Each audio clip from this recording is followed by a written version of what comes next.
Good morning, everyone. My name is Ellisa Cooper, and this is Cooking and Drinking After Quarantine. Although I have to say, it's a real possibility that we may never get out of quarantine, so I may be a bit premature with this new moniker of Cooking and Drinking After Quarantine. But we're going to do the best we can do. I have had a big morning, so I'm only just getting around to my coffee. I made another one of those little instant coffee blender things, and they're so fantastic. I've made a couple of realizations since I made it a week or so ago on here. Goodness gracious, here we go. I instead have realized that putting sugar in the coffee when you blend it is not the ideal way to do it, because the sugar seems to weigh it down and it fluffs up a lot faster, the coffee does, with your immersion blender, and gets foamy lots quicker without sugar than with sugar. I've found that this is a great way for me to use all of this silly cow hot chocolate milks that's been in my house for years. So I take a little milk, a little sugar, and a little of the hot chocolate mix, and I get that just warm enough to dissolve the sugar in a little bit of milk, right? So then I put cold milk, the fluffy coffee, and then the milk, hot chocolate, and sugar, and that's how I build this, and it's really, really good. So I hope everybody is well today, and I hope everybody finds me here today. We'll see, I guess. So, as I said, we're making Bloody Marys this morning. And so I thought that this would be good. I took a little, normally I buy Campbell's because it comes in a plastic jug that makes it possible so you can see, right? And you also don't get back in the day, I think I'm messed up from being a bartender in the 90s before there was nice, wonderful sealant in metal cans. And so I have a little bit of a bigotry against metal cans. But there's obviously a tomato juice shortage in New York, because I've been to like 6 grocery stores in the last week looking for my favorite. Can't find it. So anyway, here I've got about, this is a 32 ounce container, so I've probably got about 22, 25 ounces in there. Get the best quality horseradish you can. This is Holy Schmidt's, which I get at Whole Foods. Of course, Worcestershire sauce is a must. Lee and parents, do not think that you can buy some knockoff version of Worcestershire sauce. You will regret it. I had a couple of lemons and limes that needed juicing yesterday, so I've already got lemon and lime juiced in here. I've got cayenne pepper. I've got a little paprika, and I have what is after these two things, the next most important thing to me is celery seed. You absolutely need that celery seed. And I like it better than celery salt because I like to control my own salt. So let's get to building. So if you did buy a jug of tomato juice, you're going to want to get a cup and pour about a cup out of it, because you're going to need room for all of the things that you're going to put into it. And I'm going to get a small cup just in case I need to pour a little bit more out of this. But my first step is this. I think I will just pour a little bit out of here just to give myself a little more room. So I'm going to take my Worcestershire sauce. Goodness, sorry. Mr. Martinez, I'm live. If you'd be kind enough to call me later. Ciao, baby. So anyway, that was Handsome Boyfriend. He is, I believe, at like Home Depot or someplace like that. So anyway, what I do is I take my Worcestershire sauce and I watch. So I'm going to let this run down the side until it begins to puddle just in the corner. And so I have here a surface area about a tablespoon looking here. And that's how I measure. See, it's just running slowly down the side. So that's, I love Worcestershire sauce. Next, we're going to, hang on, I think this is brand new. Yes, it's brand new. So the next thing I do, and I should have gotten a little spoon out, but let's get a little spoon out. I hope everyone out there is hot diggity dog wonderful today. It's been a really gray, ugly morning here, but it looks like the sun might be poking her head out. I had a little trouble this morning. I bought one of the things I've needed since I'm doing teaching wine classes on Zoom and doing things like that. It's one thing to stand up and talk to you guys for 20 minutes, 30 minutes every day. It's another thing to do a 3-hour class and stand here all day. And I did one for some friends the other day, but very good friends. So I sat on the counter with my legs crossed Indian style. But I realized that's probably not the most, professional way of presenting myself. So I found 2 cute little rush-bottomed bar stools for $10 on Facebook Marketplace last night. On the way home, I dropped off one to a friend who gave me $5 for one of them, since I had paid $10 for the 2. And now I have one. I have a great little chair to sit in, and I don't disappear behind the cabinets. So here, like I said, this is a combination of lemon and lime juice. And I'm going to let you see how I put, even though tomato is crazy acidic, there is about, see, I've actually raised the level about 1/8 of an inch here. So a substantial amount. I would normally, if I was doing a regular 32-ounce container of tomato juice, I would do a whole lemon and a whole lime, okay? That's just, again, like I said, I had some that needed to be, they were starting to go wonky, so I thought I'd get them going. Now we're going to need a little salt, just a little bit of salt, and because I think that there's lots of stuff that goes into, that you might put in however you garnish it. I find celery to be salty.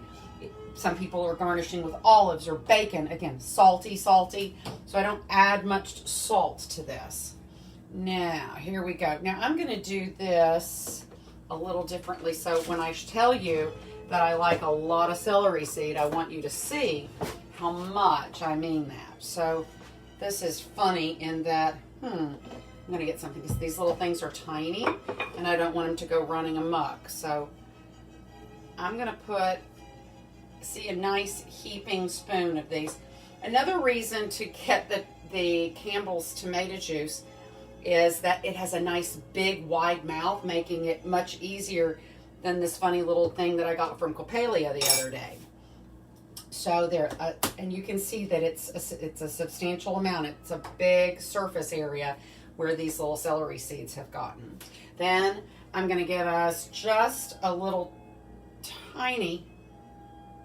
one tiny bit of red pepper, and then I have, just for a little bit of depth, I'm going to put a little bit, because I've got Hungarian paprika, but don't put too much. Here we go, just a little bit, just kind of like a little bit more than a pinch, and maybe whatever has kind of spilled off here. There we go. That's just a little tiny bit. And then, last but not least, you've got to come up with your choice of hot sauce. So because it's a little sweet, I prefer to use sriracha sauce. So sriracha is another one of those things that you can accept no substitutes. If it is not this one with the cock on the front, it's not real sriracha. Just don't bother. You'll be sad. You will want to throw it away. Order it if you have to. If your store doesn't have anything except like a Roland or a mass-produced, don't buy it. It's not worth it. So because I like it spicy, you're probably going to see the level rise a little bit. That was probably a good tablespoon in there. And then just shake. Shake your booty, all right? So